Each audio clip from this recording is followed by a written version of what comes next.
ថ្ងៃនេះខ្ញុំនៅបង្ហាញអំពីវិធីចែកលេខមួយផ្លែទៀតហើយអញ្ចឹងសូមបងប្អូនជួយគាំទ្រដោយសេចក្តីស្រឡាញ់រាប់អានផងរបៀបចែកលេខចំនួនទស្សភាគអញ្ចឹងលេខចែកដែលជាចំនួនទស្សភាគតែគេចែកបែបណាឥឡូវនេះខ្ញុំនៅបង្ហាញអំពីរបៀបចែកលេខដែលតួចែកហ្នឹងជាចំនួនទស្សភាគប៉ុន្តែតំណាងចែកអត់មានជាចំនួនទស្សភាគទេតើគេចែកបែបណាវិញអញ្ចឹងអ្នកទាំងអស់គ្នាទៅមើលបែបនេះណាបើសិនជាតួចែកមានកាត់ក្បៀសមួយខ្ទង់អញ្ចឹងដើម្បីកុំឲ្យវាមានក្បៀសណាអញ្ចឹងអ្នកទាំងអស់គ្នាត្រូវថែម0 ដែរនៅកន្លែងចាតំណាងចែកចាអញ្ចឹងត្រូវថែម0 នៅតំណាងចែកមួយមកដើម្បីកុំឲ្យលេខ2ហ្នឹងនៅមានក្បៀសទៀតអញ្ចឹងណាអញ្ចឹងកាលណាថែម0រួចហើយមានន័យថាយក250នេះទៅចែកនឹង2វិញម្ដងមានន័យថាបែបហ្នឹងណាអញ្ចឹងក្បៀសនេះគឺអត់មានទេអញ្ចឹងក្បៀសនេះត្រូវបានលុបចោលហើយអញ្ចឹងណាឥឡូវយើងចាប់ដើមចែកណាចាអញ្ចឹងកាត់បានមួយតួ2ម្ដង2ចា2ដក2 0ទម្លាក់លេខ5ចែកនឹង2បាន2ដង2ដង4ចា5ដក4សល់1ទម្លាក់លេខ0បាន10អញ្ចឹង10ចែកនឹង2បាន5អញ្ចឹង2 5ដង10 10ដក10ចា0ចាចំណែកលេខនេះវិញម្ដងលេខនេះតំណាងចែកក៏ជាចំនួនទស្សភាគហើយតួចែកក៏ជាចំនួនទស្សភាគដូចគ្នាអញ្ចឹងតើគេចែកបែបណា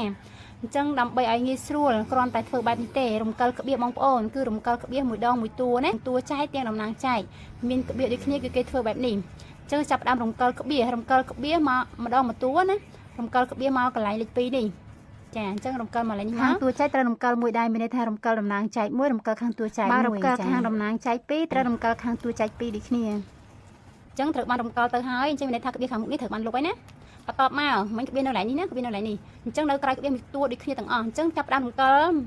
មួយតួទៀតអញ្ចឹងរំកិលក្បៀសមកខាងមុខមកផុតហើយមែនអត់បងប្អូនអញ្ចឹងរំកិលមកខាងមុខអញ្ចឹងក្បៀសនេះក៏ត្រូវបានរំកិលមកខាងមុខដែរអញ្ចឹងផុតអស់ហើយអញ្ចឹងមានន័យថារំកិលដូចគ្នាស្មើគ្នាអញ្ចឹងតែម្ដងណាការរំកិលហើយអញ្ចឹងកន្លែងនេះអត់មានក្បៀសទៀតទេចាអញ្ចឹងខាងនេះអត់មានក្បៀសទៀតទេអញ្ចឹងមានន័យថា125ចែកនឹង5ចាអញ្ចឹង0ខាងមុខនេះអត់មានន័យទេណា0ខាងមុខនេះគឺអត់មានន័យទេអញ្ចឹងមានន័យថា125ចែកនឹង5អញ្ចឹងអាក្បៀសនេះគឺគេអត់គិតទៀតទេអញ្ចឹងមានន័យថាបែបហ្នឹងណាតោះឥឡូវចាប់ដើមចែកណា5មួយតួអញ្ចឹងកាត់មួយដែរចាបានទេអញ្ចឹងកាត់ពីតួណា12យកទៅចែកនឹង5 2ដងណា10 12ដក10នៅសល់2ចាទម្លាក់លេខ5អញ្ចឹង25យកទៅចែកនឹង5បាន5 5ដង25 25 25 0ចាអញ្ចឹងលេខហ្នឹងគឺឃើញចម្លើយ25ចុះសម្រាប់លេខនេះវិញចាលេខនេះវិញបែបណាដែរតោះឥឡូវមើលលេខនេះតំណាងចែកអត់មានក្បៀសទេអត់មានជាចំនួនទស្សភាគទេប៉ុន្តែតួចែកមានក្បៀសដល់2ចាក្រោយក្បៀសដល់តែ2ខ្ទង់តើគេធ្វើបែបណាអញ្ចឹងដើម្បី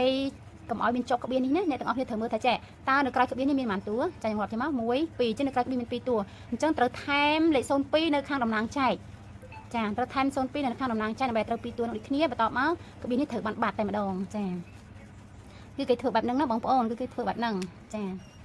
ញ្ចឹងមានន័យថាយក2500ចែកនឹង20 0ខាងមុខនេះគឺអត់មានន័យទេចា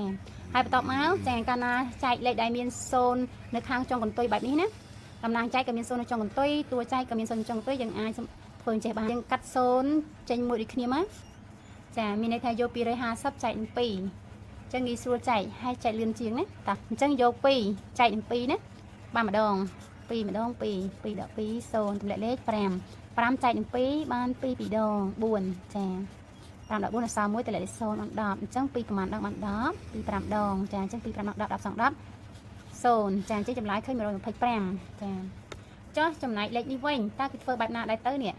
តំណាងចែកមានក្បៀសវិញម្ដងប៉ុន្តែតួចែកអត់មានក្បៀសទេចាអញ្ចឹងលេខនេះ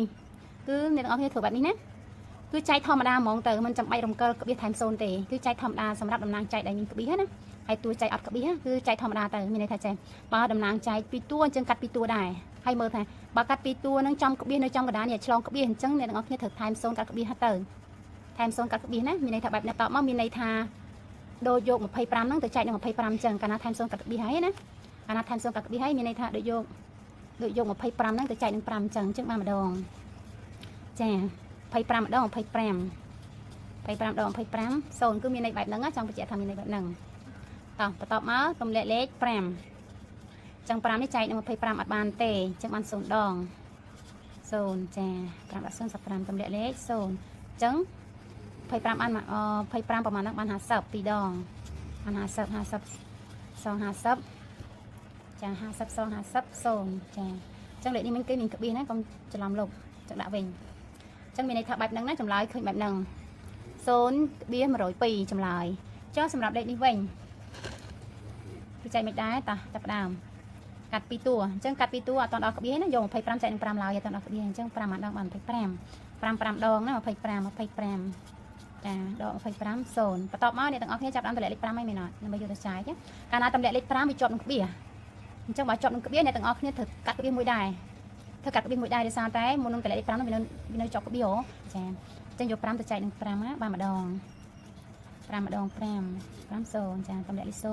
0ចាបានទេអញ្ចឹងថែម0មួយចាអញ្ចឹងចម្លើយឃើញ510